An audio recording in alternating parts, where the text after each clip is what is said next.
Hello students, so we will start the BCS theory. Okay और mechanism of a superconductivity कि superconductivity कैसे हो रहा है और उसमें ज़ीरो रेजिस्टेंस जो है वो क्यों हो रहा है. ठीक है. So we all know that in 1911 Onnes develop और एक्सप्लेन और invent the superconductivity. But what is the mechanics behind this? Okay, so define the mechanics explaining the superconductivity was developed by three scientists, that is Bardeen, Cooper and Schrieffer. So from that they had given BCS theory from their first initial. Okay, so from Bardeen B, Cooper C and Schrieffer S. So from this three name this theory is developed, and that three person had developed this theory, and it takes number of years of research because this theory is developed in 1957. अब अगर इस theory को समझना है तो हमको थोड़ी condition देखनी पड़ेगी इसको समझने के लिए. ठीक है. अभी मैं जो बोल रही हूँ वो आप ध्यान से सुनना. So first of all behaviour of electron in a normal condition is required to understand. ठीक है. अगर वो हम समझ लेंगे तो हमको पता चल जाएगा. अभी नॉर्मल कंडीशन पे अगर हम देखें in ordinary conductor, so all electrons are situated in a ground level on a ground state, we can say, as per the basis of a quantum mechanics.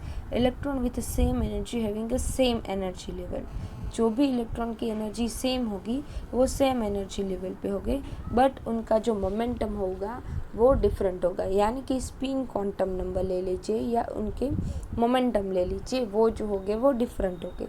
अगर एक का अप हुआ तो दूसरे का स्पिन डाउन होगा, अगर किसी का लेफ़्ट हुआ तो किसी का स्पिन जो होगा वो राइट होगा.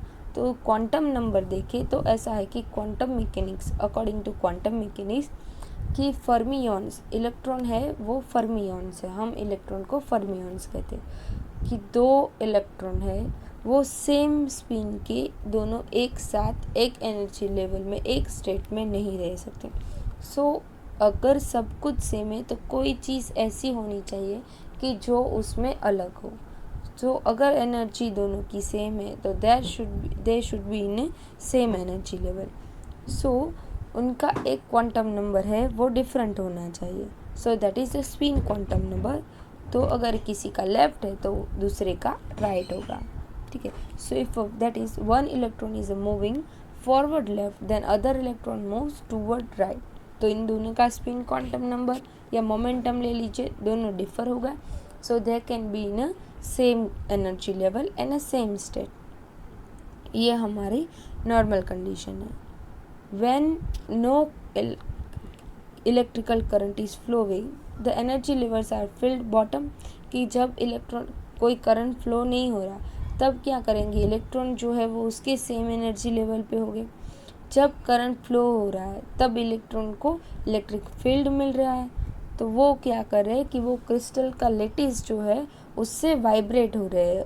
It's start to vibrate and electron also move in a one position to other position. जब हम उसको इलेक्ट्रिक फील्ड दे रहे हैं, जब उसको इलेक्ट्रिक फील्ड नहीं मिल रहा तब वो अपनी ही पोजिशन पे एज इट इज़ है. अभी आपको सुनना है ध्यान से, तभी आपको इस थियरी के पीछे का कंसेप्ट है वो समझ में आएगा.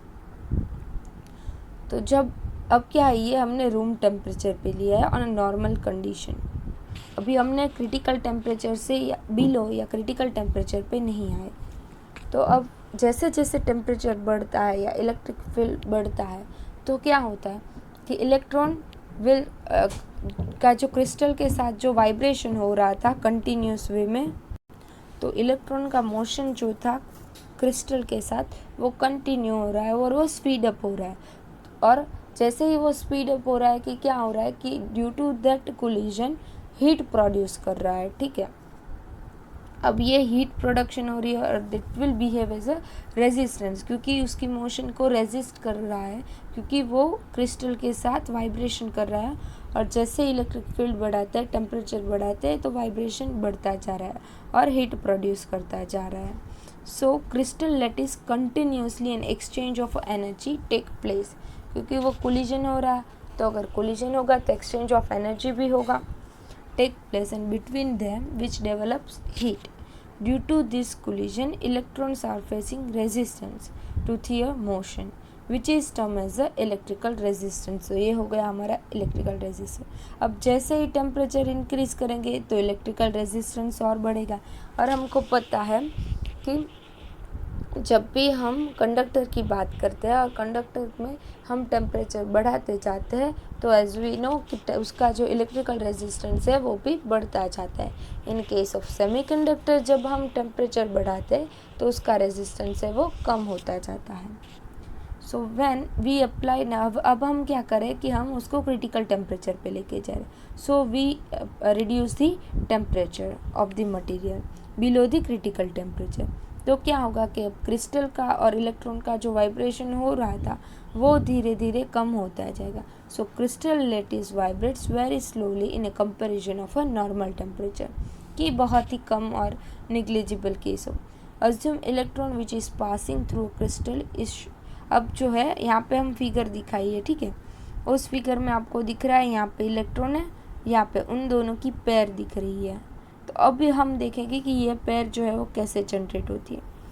तो हम ऐसे देख लेते हैं कि यहाँ पे ऐसे पॉजिटिव आयन जो है वो सिचुएटेड है, ठीक है। आप कंटिन्यूस वे में समझना। अब यहाँ पे कोई एक इलेक्ट्रॉन है, ठीक है। तो अब क्या होगा, ये सारे जो आसपास के पॉजिटिव चार्जेस है ये वाले वो उसको अट्रैक्ट करेंगे। तो वो क्या होगा कि वो इलेक्ट्रॉन के नज़दीक आएंगे, तो जिसकी वजह से लैटिस जो है वो पूरा डिस्टॉर्ट होगा और उन दोनों का एक दूसरे के साथ इंटरेक्शन होगा। तो ये क्या होगा कि ये इलेक्ट्रॉन के आसपास पूरा ये पॉजिटिव चार्ज का क्लाउड क्रिएट होगा। जैसे ही पॉजिटिव चार्ज का क्लाउड क्रिएट होता है तो ये इलेक्ट्रॉन क्या होगा कि यहाँ पे हम दूसरा इलेक्ट्रॉन रखते हैं और ये जो है वो पॉजिटिव चार्जेस रखते हैं। यहाँ पे इलेक्ट्रॉन है, यहाँ पे इसका पॉजिटिव चार्ज का क्लाउड बना, फिर ये दूसरा इलेक्ट्रॉन है और उसके पास ये पॉजिटिव हम रखते हैं, ठीक है। तो अब ये इलेक्ट्रॉन है वो अट्रैक्ट होगा क्योंकि ये इस इलेक्ट्रॉन के आसपास पॉजिटिव चार्ज अक्यूमुलेट हो गया। तो उसकी पॉजिटिव चार्ज की वजह से दूसरा जो नेगेटिव इलेक्ट्रॉन है ये उसके साथ अट्रैक्ट होगा। तो वो अट्रैक्ट होगा वाया द वाइब्रेशन और कुछ एनर्जी, क्योंकि कैसे पता चलेगा कि ये इलेक्ट्रॉन है वो पॉजिटिव चार्ज है, तो उनके बीच कुछ तो मैसेज कन्वे होना चाहिए। तो ये जो है उसको हम बोलते हैं phonon. Phonon is a quanta of a vibration. जैसे हमने देखा था कि फोटोन जो है that is a quanta of energy, वैसे ही ये जो है phonon that is quanta of a vibration. जब पूरा लेटिस जो है वो डिस्ट्रॉट हो जाता है तो उसको हम बोलते हैं फोनॉन, ठीक है। Due to the distort lattice the cloud of positive charge is being develop around the electron. और फिर जो वाइब्रेशन हो रहे हैं लेटिस के इलेक्ट्रॉन के साथ और इलेक्ट्रॉन फोनॉन के साथ, उसको बोलेंगे हम कुपर पेयर। तो अब ये इलेक्ट्रॉन जो है वो इस इलेक्ट्रॉन के टूवर्ड्स अट्रैक्ट होगा और वो जो है वो एक पेयर क्रिएट करेगा। तो ये जो पेयर बन रही है हम उसको बोलेंगे कुपर पेयर, और उन दोनों का जो इंटरेक्शन हो रहा है दैट इज़ वाया फोनॉन। ये समझ में आ गया आप कैसे उन दोनों का इंटरेक्शन हो रहा है और कैसे फोनॉन है, ठीक है। किसी बुक्स में अगर हम सिलेबस की बुक में देखें तो जो इलेक्ट्रॉन के आसपास जो पॉजिटिव चार्ज का क्लाउड डेवलप हो रहा है उसे फोनॉन बोलते हैं, और कहीं पर जो क्वांटा ऑफ वाइब्रेशन लेते हैं कि उन दोनों के बीच का जो वाइब्रेशन हो रहा है मैसेज कन्वे के लिए, उसको हम बोलते हैं फोनॉन, ठीक है। So the microscopic theory put forward by Bardeen, Cooper and Schrieffer form the basis of a quantum theory of a superconductivity. The fundamental postulate of BCS theory is that when attractive interaction between two electron, ठीक है, यहाँ पे जो हो रहा है interaction वो via फोनॉन हो रहा है, बट किन के बीच हो रहा है, तो वो जो है वो पॉजिटिव चार्ज इलेक्ट्रॉन है, ठीक है, उसके बीच और दूसरे इलेक्ट्रॉन जो नेगेटिव है उसके बीच हो रहा है। यानी कि दो इलेक्ट्रॉन के बीच हो रहा है। एक इलेक्ट्रॉन जो है जिसके आसपास पॉजिटिव चार्ज जो है वो सराउंडिंग है, जिसकी वजह से उस क्लाउड क्रिएट हो रहा है और वो पॉजिटिव बन रहा है। So during an interaction of a electron with a positive ion of the lattice through the electrostatic coulomb force, जैसे मैंने बोला कि एक इलेक्ट्रॉन था, उसका उसके आसपास के जो पॉजिटिव चार्ज है उसके साथ कूलम इलेक्ट्रोस्टैटिक कूलम फोर्स के थ्रू अट्रैक्शन हो रहा है। सम इलेक्ट्रॉन मोमेंटम गेट ट्रांसफ़र, और उसकी वजह से इलेक्ट्रॉन का जो मोमेंटम है वो ट्रांसफ़र हो रहा है। And this ion setup elastic wave in the lattice due to distortion. अब मैंने बोला कि लेटिस का जो है डिस्टोर्शन हो रहा है, तो वो क्या कर रहा है, एक इलास्टिक वेव प्रोड्यूस कर रहा है, और यहाँ पे उसने उनको फोनॉन बोला है, ठीक है। If another electron happens to pass through this region then interaction between two occurs which is in the effect, कि अब वो तो पॉजिटिव चार्ज है, अगर दूसरा इलेक्ट्रॉन वहाँ से पास हो रहा है तो वो क्या होगा कि वो उसके टूवर्ड्स जो है वो अट्रैक्ट हो जाएगा,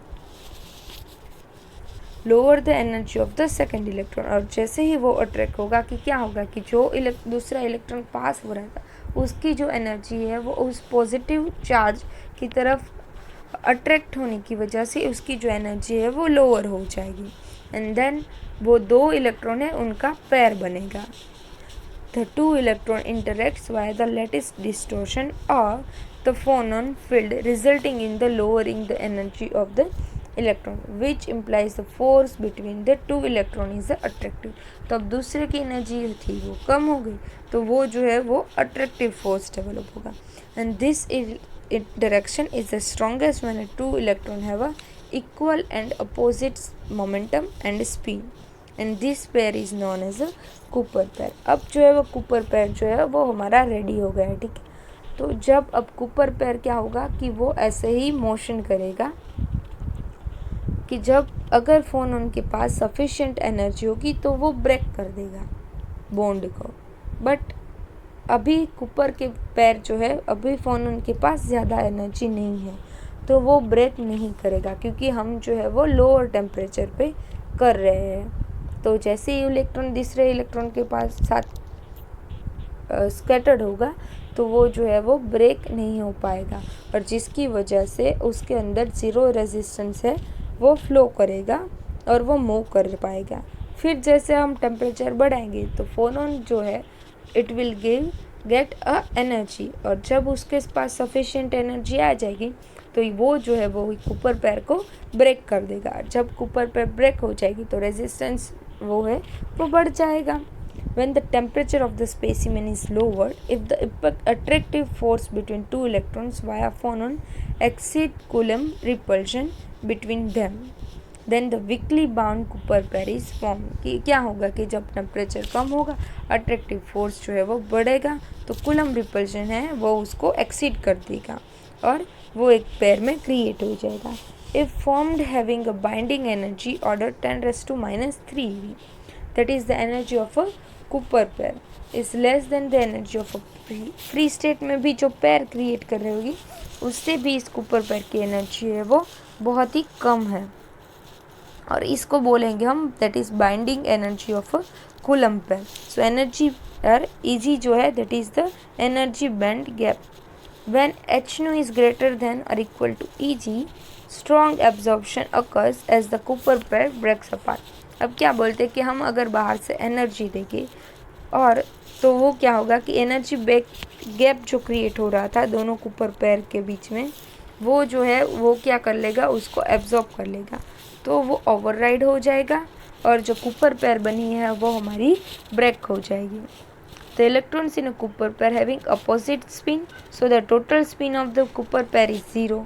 अब उनकी स्पिन ही 0 हो जाएगी तो वो कैसा हो जाएगा कि वो अब बोसॉन बन जाएगा। क्यों? क्योंकि बोसॉन की जो स्पिन होती है वो इंटीग्रल होती है, फर्मियन की स्पिन होती है that is in the half integral. अभी आगे तो आपको नहीं आया होगा इतना, बट इलेक्ट्रॉन की जो है वो हाफ स्पिन है, जबकि फोटोन की कंसीडर करें तो वो जो है वो इंटीग्रल में है 1, ठीक है। तो अब जैसे ही उसकी पेयर जो है वो 0 क्रिएट करती है अपोजिट स्पिन है, सो स्पिन विल बी 0। तो वो अब क्या करेगा कि वो थ्रू आउट द सरफेस अब मूव कर सकता है। So as a result Cooper pairs are a boson whereas electrons are fermion and due to that they are get zero resistance. ठीक है, तो सुपर कंडक्टिविटी में कैसे ज़ीरो रेजिस्टेंस जो है वो क्रिएट होता है वो हम इस थियरी से समझ सकते हैं। अगर इस थियरी में किसी को डाउट लगा है देन कॉन्टेक्ट मी, ठीक है।